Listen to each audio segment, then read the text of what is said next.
The fail rate on fitness, the amount of people that gain weight after they lose it, is 90+% after the first year. It's huge. Why? Well, there's a lot of reasons why, but one of them is when people make a mistake, they make two big mistakes afterwards, and it's very difficult to get back on track. So here's what we're going to do today. We're going to teach you something. It's called the 24-hour reset hack. It's extremely powerful. Use it when you mess up, because you will, and watch what happens. Your success will go through the roof. Is this inspired by what we talked about in the Absolutely. group I feel training? like it is, huh? Absolutely. I almost want to call it a mulligan.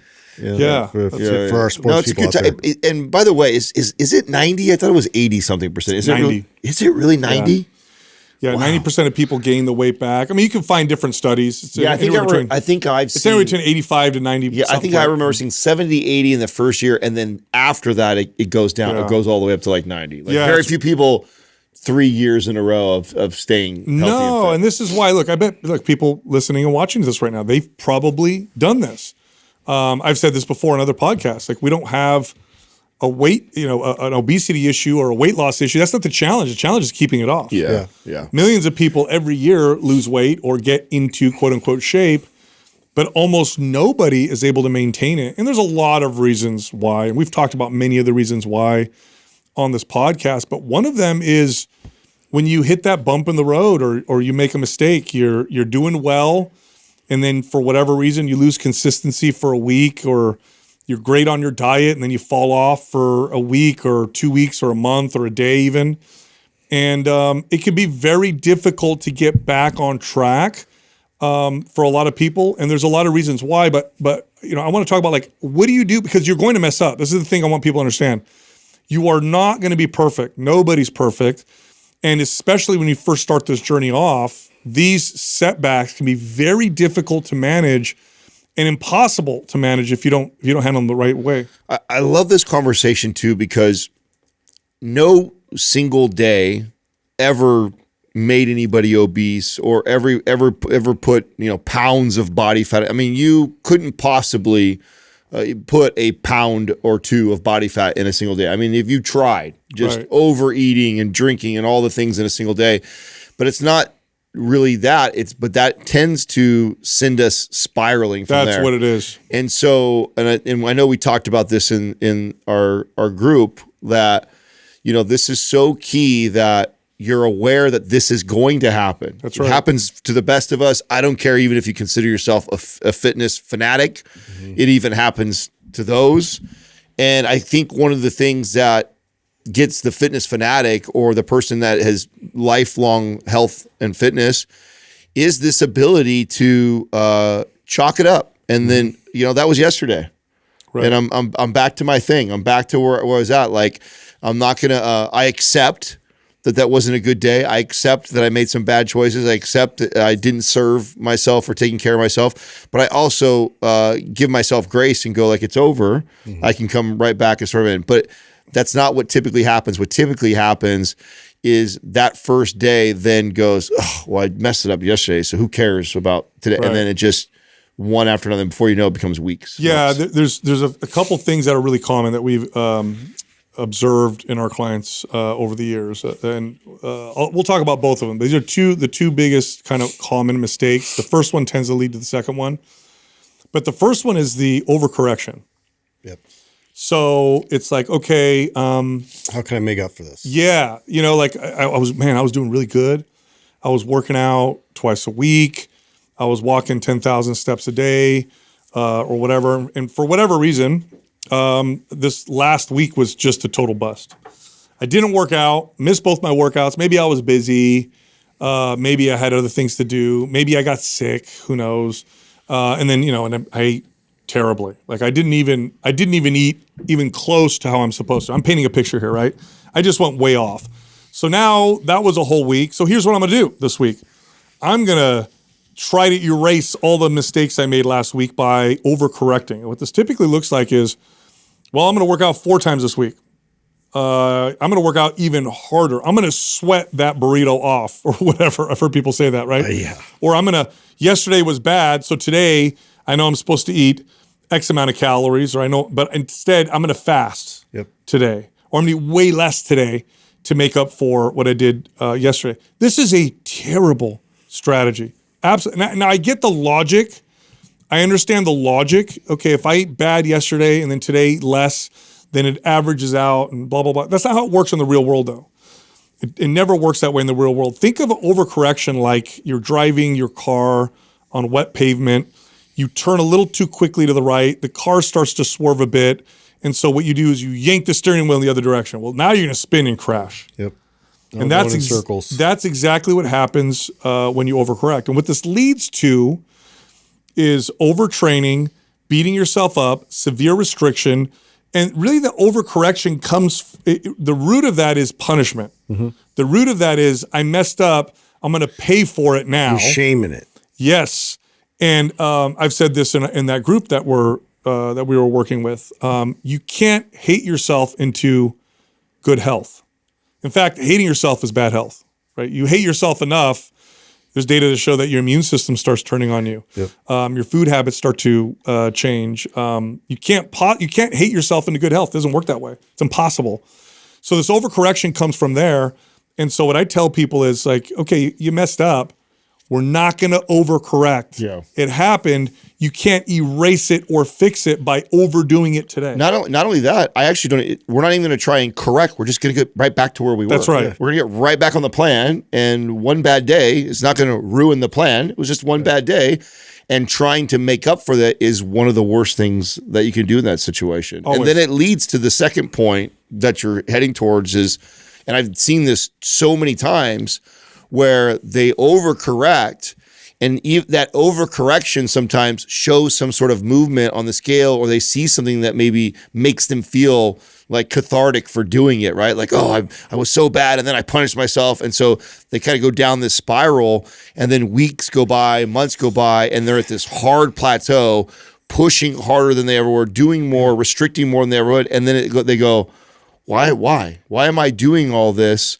I was not doing anything, eating the foods I like to eat, and I was only 5 or 15 pounds heavier than what I am now. It ain't worth it. And then they throw their hands up completely. Yeah, the intensity goes so high because, you're trying to overcorrect. And then now that's your new precedent. It's like, well, I have to kind of push at this level. I have to, kind of restrict on this level with my food.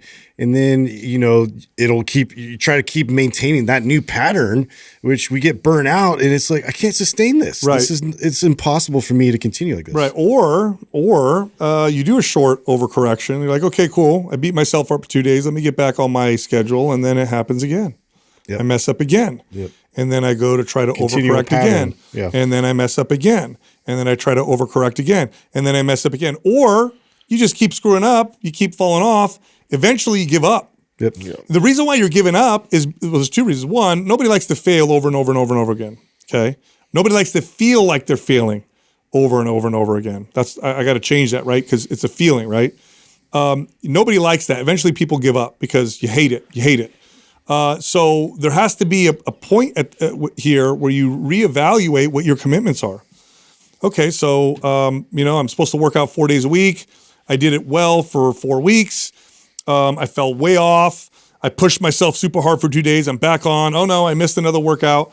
This happens 2-3 times in a row. Look at your routine and go, am I overcommitting myself? It's an honest conversation. By the way, you have to set yourself up for failure. Imagine raising a kid this way. Imagine giving your kid a goal and then you realizing like that might have been too high of a goal for my kid. Let me reset this for a second. Now, of course, you want to look at it and be honest. Maybe it is a good goal, but it's okay to reset the standards so that you don't continue to fail. You have to chalk up some wins. Yep. And so what you don't want to do is put yourself in this place, because here's what the data shows. The data shows that people will try about 2 or 3 times before they give up. That's what it looks like. People will tend to lose weight and gain it back in substantial amounts about 2 or 3 times before they decide to give up. I'm not going to do this anymore. It's just not going to be, this is not for me. I'm not a fitness person. I'm just going to, whatever. And that's a terrible place to be. And the thing you want to consider with your fitness, the most important thing you want to consider isn't how fast you get the results, isn't how effective things are, isn't any of that. It's, can I do this forever? Yeah. That's the most important thing. The timeline for you is now to the end of your life. That's the time. It's not 30 days. It's not 90 days. It's not the wedding. It's not the vacation. It's this is forever. So I need to figure out a way to develop a relationship with this where I want to do it forever. And if I hit these road bumps, which I will, and if I beat myself up every time, I overcorrect every time, this is not a relationship I'm going to stay in. This feels abusive. I'm going to get out of it. Today's program giveaway is Maps Aesthetic. If you want to win, leave a comment below this video in the first 24 hours that we drop it. Subscribe to this channel and turn on notifications. If you win, we'll let you know in the comments section. Also, Maps GLP-1 is half off. This is a workout program with nutrition advice and lifestyle advice for people who are using a GLP-1, like Ozempic or Wegovy or semaglutide or tirzepatide. Maximize fat loss, build some muscle, keep your metabolism from slowing down. Go to mapsglp1.com. Use the code GLP50 for the 50% off discount. Back to the show. I don't blame people for giving up. That's why I like the analogy of like, or comparison to what it would be like if you showed up to a job week after week and you busted your ass at the job only to get a paycheck that said $0. At one point, even any sane person goes, I'm going to stop showing up to that place. That's right. It's like, it's not giving me a return at all. And I think this is the predicament that a lot of people get in because they go about it the wrong way. And they think that the more intensity, the more they restrict, the more they push, the more results, the more money they should make, right? The more they should get back. And when they don't realize, or when they realize that they're going about it all the wrong way, or they don't realize that, they eventually throw their hands up and give up because it's like, why? And it's totally understandable. I mean, just like any one of you would do if you were working your ass off at a job and they you kept giving you a blank paycheck every 2 weeks. You'd be like, this is awful. Okay, I'm not going to stay here at this place anymore. And so and a lot of it starts from this first bad hiccup or bad day, and then the overcorrecting, because overcorrecting normally, what that means is normally cutting calories and increasing intensity. That's right. And most people already get this ratio off. Most people that get started on their fitness journey don't understand this balance, and they tend to right away go to the cutting aggressively and increasing the activity, which is already kind of a failing strategy. And then when you have your first hiccup or struggle or bad day, you overcorrect, and overcorrection is going even more extreme in that direction, which is inevitable. You will plateau. You will eventually plateau, and you'll be pushing so hard and getting no return. Of course you quit. Here's the wrong attitude. What you don't want to do when you're embarking on a fitness journey, because I've heard people say this too, like, okay, everything you're saying right now, maybe even someone listening right now is thinking this. Everything you're saying right now makes sense. I'll figure it out once I lose the weight. Let me just lose this weight as fast as possible. I want it off my body. And then when I get there, I'm going to try and figure out how to make it work. Then I'm going to figure out how to do this forever. No, 90% fail rate. I'm telling you that right now. It's not going to work. I bet if I could gamble on this, I'd be a trillionaire because I know exactly where to gamble. I know exactly where to put my money. So it's not something you figure out once you get there. You have to start right out the gates figuring this out. So what we're going to do right now is we're going to talk about what this 24-hour reset hack looks like, and you can use this every time. Use it every single time you find yourself in a position where you, for lack of a better term, fell off. For lack of a better term, when you ate the wrong way or you missed too many workouts. Okay, so we're going to start with the first one, which is this. And there's 3 parts to the first one. Number 1, the first part is to pause. Pause and take a second. Okay, when you've made that mistake, when you've acknowledged what's happened, pause and acknowledge it. And you have to be honest with the acknowledgement, okay? So look at what you did or what you didn't do and say, okay, missed another workout, or yeah, I definitely ate way too much cake, or my diet was really bad this last week. Acknowledge it, but then you have to do this last part. You can't just pause and acknowledge it. You have to also then give yourself grace. You have to. If you inject shame into this formula, shame does only a couple things. It only does a couple things. It may motivate you in the short term. This is why people like shame. In fact, coaching people with shame around their fitness and diet, they're often afraid to let it go because they think if they don't have it, well, then I'm not going to work out and I'm not going to eat right. If I get rid of this shame, are you sure I'm even going to want to do this? Like I have to beat myself up. Right. And I always tell them, how's it working for you? Yeah. It's not. Shame is a short-term motivator, long-term failure. So you pause, you acknowledge what just happened, then you give yourself grace, and here's what it looks like. It's honesty and it's acknowledgement that this is hard. That's all. You look at it and you go, man, I screwed up, and this is really, really hard. This is tough for me. Don't compare yourself to other people. This is where shame can rear its ugly head. Don't say to yourself, oh man, I screwed up, but God, my friend Betty, she just doesn't. Yeah. Or how come my husband, or how come my wife or my buddy, why are they so good? Don't do that. This is about you. Acknowledge that you messed up and then give yourself grace. And the grace is literally, wow, this is hard. Or man, this is harder than I thought. This is tough. Okay. All right. Let's do this again. It has to start with that. Yeah, this builds up a positive outlook for yourself. Yes. And a better identity that you can pursue, as opposed to, the shame thing is so detrimental because it really just, it creates this persona that you just keep falling back to. I got to say this. Look, any trainer listening right now who's been a trainer for a long time, who has learned how to develop a successful business, okay? Not the trainer that can sell the most training. But successful trainers, if you talk to any of them, we've had some of them on our show. Ben Bruno is a good example of a successful trainer. You ask them, how many clients do you have and how long have they been with you? Years. Mm-hmm. These people have been with them for years. You know what they all have in common?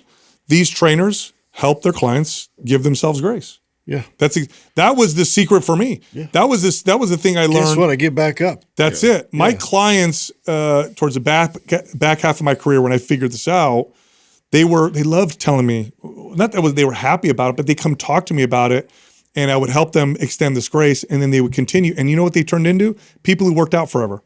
They did not turn into the typical, I'm going to stop. So the grace part is so crucial. But the second step is also important. Right after you give yourself grace, do something healthy for yourself. Well, before you get to what else to do, I want to propose a question that was asked to us last night in regards to grace. And somebody asked a question I thought was really good. Like, how do I tell the difference between giving myself grace and being lazy? Yeah. Mm-hmm. What does that look like? Yeah. Well, one is genuine care. And by the way, really caring for yourself is not, and we'll use the exact word lazy, because there are times when you need to take a break. There are times when you need to take care of yourself and rest, okay? There are times when it's okay to enjoy pizza with your friends or whatever.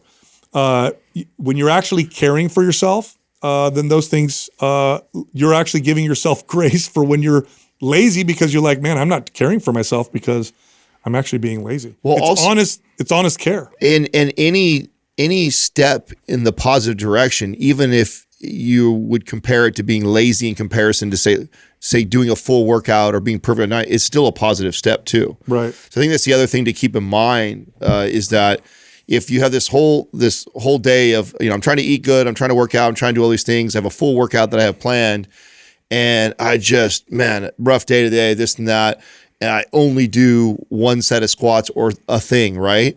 Instead of looking at it like, oh, am I being lazy right now? It's like, I'm still making fitness a part of my life. I'm still making a positive effort towards being a healthier version than to just throw your arms up and do nothing. Yeah. I mean, I think that's kind of like what it looks like to me is that, I feel like most people should know the difference between making excuses up, being lazy, and doing absolutely nothing that serves your health versus I just don't got it in me today to do all the things, but I at least can do this, or I can do that. If you're treating yourself like somebody you actually care about, then honest conversations can sound like this. They can either be, well, you needed a break. You're exhausted. You were up late last night with the kids. You're really stressed out. Like you legit needed a break. Or it could be like this, because you care for you. Just like if you had a friend who was doing something that was terrible for them, you could have that honest conversation, be like, you should probably stop drinking. Or you need to get off your butt, dude. Right. You're really not taking care of yourself. Mm-hmm. I think when people are afraid that if they give themselves grace, that they're just going to turn into, where they go on terrible diets. Hall pass. That's not how those are people who are afraid, and this is most people, We're afraid that if we get rid of shame, what does that look like? Oh my God, I'm going to go just get, because they're so used to running themselves off of shame, which doesn't work. Right. So again, grace is coming from a place of care, and it's honest, which means when you're honest with yourself, when you're truly honest, sometimes it does look like, hey man, you're just being lazy right now. Or hey man, yeah, I know you wanted to eat that cake in front of Netflix yesterday. You weren't really caring for yourself. Or it could be like, you're at a birthday party. Yep. It was your kid's birthday. You had a piece of cake. Like, it's okay, dude. You were just celebrating with everybody. It's not a big deal. Yeah. So that's kind of where it comes from. And then again, the second step is important. Right after you pause, acknowledge, give yourself grace, do something good for yourself. I don't care what it is. It's something small. I don't care if it's like read a motivational, book, read something out of a motivational book. It could be going for a walk. It could be meditation. It could be prayer. It could be stretching. It could be drinking a green juice, something that you think or that you feel is healthy, because you want to take that first easy step towards taking care of myself. That's all it looks And this like. is what I meant by that is like, as long as you're taking some sort of action or step into like my favorite to do in this situation, because absolutely I've been facing this where I don't feel like doing, is just like going for a walk. I feel like that's such just, it's healthy. It's easy. It's low barrier. It feels good. And then I always afterwards feel more motivated to do more or make other good choices instead of beating myself up like, oh man, I made a bad choice for breakfast, or oh man, I missed my workout today. It's like, okay, that happened. I can still go for a walk right now. And I feel like when I do that, it tends to kickstart me back in the right direction. That's right, because what you did, and it really doesn't matter what you do, okay? Walking is a great choice, Adam. That's what I'll do, but it really doesn't matter what you do. You just want to do one thing that is good for you. Take one small step, because I'm getting out of that zone or that space of I messed up, gave myself grace. Let me do something to take care of myself right now. That's all you got to do. This episode is brought to you by Legion Supplements. Go to buylegion.com, BYLEGION.com/Mind Pump. Use the code Mind Pump. Buy one, get 50% off, or you can get up to 20% off cash back for returning customers. Back to the show. The third step is choose one must-do tomorrow. So something you need to do tomorrow that's, again, taking care of you, set an alarm and do it. And it could be anything. It could be anything small. It could literally be, tomorrow morning I'm going to wake up 20 minutes early and I'm going to stretch right before I get ready for work. And it's not cut calories. It's not get on that elliptical for an extra hour. That's it's right. not something out of the routine. It cannot be a place of punishment. It can't be like, okay, tomorrow I'm setting my alarm because I'm going to do a 2-hour workout. Like that. Yeah. That's typically not the right answer. So choose one must do, set an alarm, and then do it tomorrow. And what this is doing is it literally is a reset. It literally resets your state of mind and puts you back on track more effectively than anything else. And then the last step, I love this. I love this last step. And there's a couple ways you can do this. If you're a part of a fitness group, which I think is very powerful, there's a lot of Facebook groups, support groups. We have a group called the Muscle Mommy Movement Group. This is what they're doing. If you're part of a group you could use, or if you have a friend or family member that you trust, that you really trust. This has to be a friend or family member that, when something bad happens to you, they mourn with you. When something good happens to you, they celebrate with you. It's not that friend that's jealous. It's not that person you're competing with. Super judgmental friend. It's that person you really cares about you and trust. So you can use them. You confide with them and say, hey, yesterday, I'm on this fitness kick, right? In fact, it's probably better to set them up and be like, hey, I'm going to go on this fitness journey. If I could text you, throughout it for support, that'd be great. And they'll probably say yes. And then when this happens, you let them know. You text them and you say, hey, I'm resetting tomorrow. I did this thing yesterday. I'm going to reset tomorrow. Or you don't have to tell them.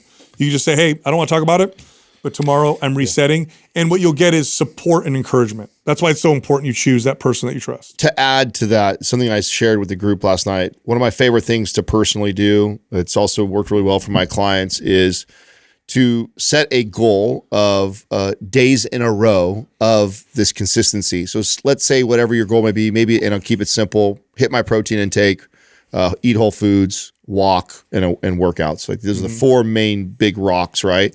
And every day that I check all those is a perfect day, right? And so I get started on this journey when we're all highly motivated, and we tend to do the first week or whatever pretty good. And so the inevitable happens. Day 8, I screw up. So it's reset. And now so far, my record is 7 days in a row of perfection. Let's see if I can beat it. Let's see if I can beat it. Now, the next thing is I'm going for 8. So I'm acknowledging that to my partner, my friend, my group, whatever. Hey, today's reset day. So far, I've been able to string 7 days in a row. Goal is to get at least to 8 on this next one. And then I try and do that. Inevitable thing happens at day 11. New setup, reset again. Now I'm going for 12. And so I just keep, instead of focusing on the one bad day or the hiccup, it's like, cool, reset. I've got a new goal to chase.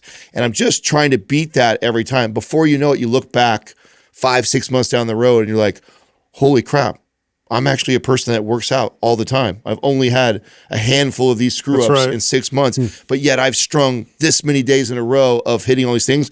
And I promise if you do that, you'll look back and you'll see the change that you're looking for. Take this strategy, write it down, use it every single time. Your odds of success will explode. Look, if you like the show, come find us on Instagram. We'll see you at Mind Pump Media.